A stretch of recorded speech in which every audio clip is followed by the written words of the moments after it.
अध्याय 13 श्री गणेशाय नमः. शुक्ल पक्षीचा शशिकर वाढे जैसा उत्तरोत्तर तैसे हे स्वामीचरित्र अध्याय वाढले.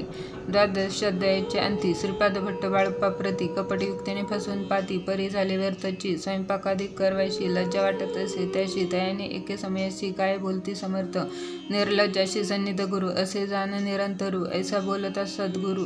बाळप्पा मनी समजला सेवेकऱ्या माझी वरिष्ठ सुंदराबाई होती तेथे. तिने सेवेकरास नित्य त्रास देवा व्यर्थची. नाना प्रकार बोलूनिया करी सर्वांचा अपमान. परी बाळप्पावरी पूर्ण विश्वास होता ती येचा. परी कोणे एके दिवशी मध्यरात्रीच्या समयाशी लघुशंका लागता स्वामीशी बाळप्पा ते उठविले. तैपासून बाळप्पाशी त्रास देत अर्निशी गाराने सांगता समर्थांशी. बाई ते शब्दे ताडिती अक्कलकोटी श्री समर्थ प्रथमता ज्यांचे घरी येत तो बाळप्पा विख्यात स्वामी भक्त झाला. एक तपपर्यंत स्वामी सेवा तो करीत तयाशी द्रव्याशा बहुत असे सांप्रत लागली. दिवाळीचा सण येता राजमंदिरास माजी समर्थ राहिले असता आनंदात वर्तमान वर्तले. कोण्या भक्ते समर्थांशी अर्पिले होते चंद्रहाराशी. सणा निमित्त त्या दिवशी अंगावरी घालावा राणीचे मनात विचार येता त्वरित. सुंदराबाईशी बोलत चंद्रहार द्यावा की. सुंदराबाई बोलत तो आहे चोळप्पाजवळी. ऐसे ऐकता त्या काळी जमादार पाठविला. गंगूलाल जमादार चोळप्पाजवळी ये सत्वर म्हणे द्यावाजी चंद्रहार. राणीसाहेब मागती. चोळप्पा बोले तयाशी हार नाही आम्हापाशी. बाळप्पा ठेवितो तयाशी तुम्ही मागून घ्यावा की. ऐसे ऐकून उत्तर गंगूलाल जमादार बाळप्पाजवळी येऊन सत्वर हार मागू लागला.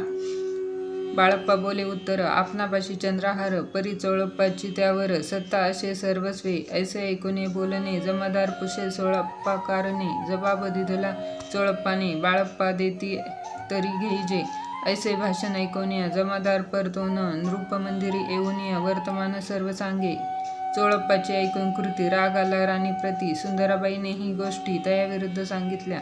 कारभार चोळप्पाचे करी तो होता आजवरी. तो काढून त्यास दुरी करावे राणी म्हणत असे. असो एके अवसरी काय झाली नवलपरी. बैसली समर्थांची स्वारी भक्तमंडळी वेष्टित. एक वस्त्र तयावेळी पडले होते श्रीजवळी. तयांची करुनिया झोळी समर्थे करी घेतली. अल्लख शब्द उच्चारिला म्हणती भिक्षा द्या आम्हाला.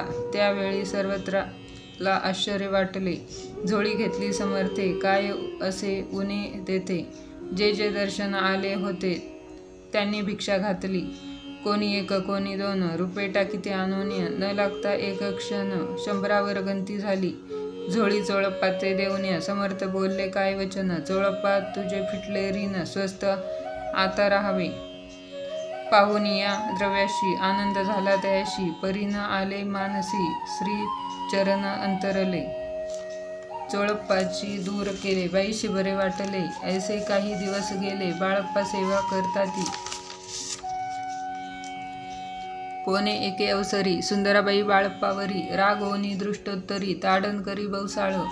ते ऐकून बाळप्पाशी दुःख झाले मानसी. सोडून स्वामी चरणाशी म्हणती जावे येथोनिया. आज्ञा समर्थांची घेऊन म्हणती जावे येथोनिया. या करता दुसरे दिनी समर्थाजवळी पातले. तेव्हा एके सेवेकरास बोलले काय समर्थ बाळप्पा दर्शनास येत त्यास आसन दाखवावे. बाळप्पा येता त्या स्थानी आसन दाविले सेवेकरांनी. तेव्हा समजले निजमनी आज्ञा आपणा मिळेना.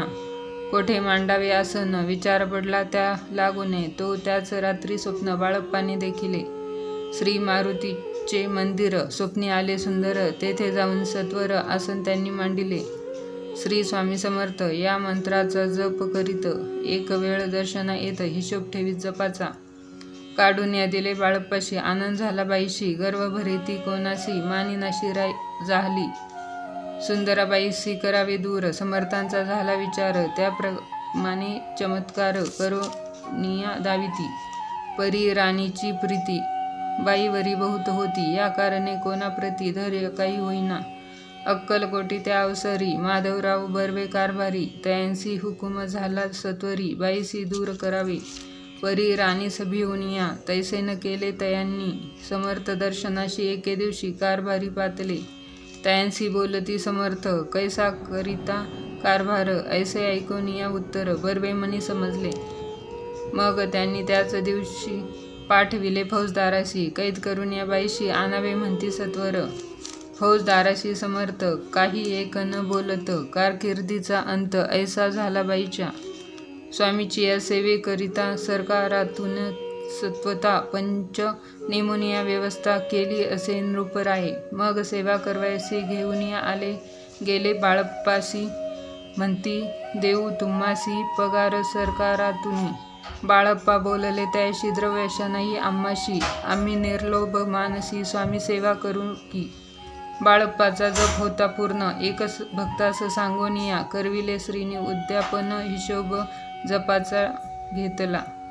बाळप्पानी चाकरी एक तप सरासरी केली उत्तम प्रकारी समर्थे ते प्रिय झाले. दृढ निश्चय आणि भक्ती तैशी सद्गुरुचरणी आसक्ती तेने येत मोक्ष हाती अन्य साधने व्यर्थची. उगीच करता दांभिक भक्ती त्यावरी स्वामी कृपा न करता सद्भावे जे नमस्कारती त्यावरी होती कृपाळू. अक्कलकोट निवासिया जय जयाजी स्वामी राया. रात्रंदिन तुझ्या पाया विष्णू शंकर वंदिती. इति श्री स्वामी चरित्र सारामृत नाना प्राकृत कथा संमत सदा भक्त परसोत त्रयोदशोध्याय गोढा. इति श्री स्वामी चरित्र सारामृते त्रयोदशोध्याय. श्री स्वामी चरणार्पणमस्तु. शुभं भवतु. श्री स्वामी समर्थ.